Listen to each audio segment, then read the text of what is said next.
Guys, we are so lucky. Here I am.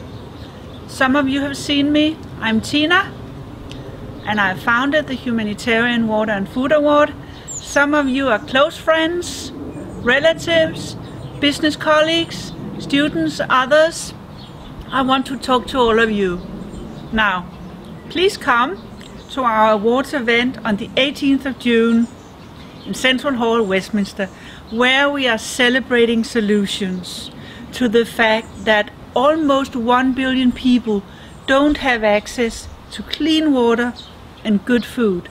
However, we can make a difference, and we have practical solutions to show you, as well as celebrity performers is going to be rolling up our sleeves, discussing solutions, as well as celebrating those people who are already making a great difference.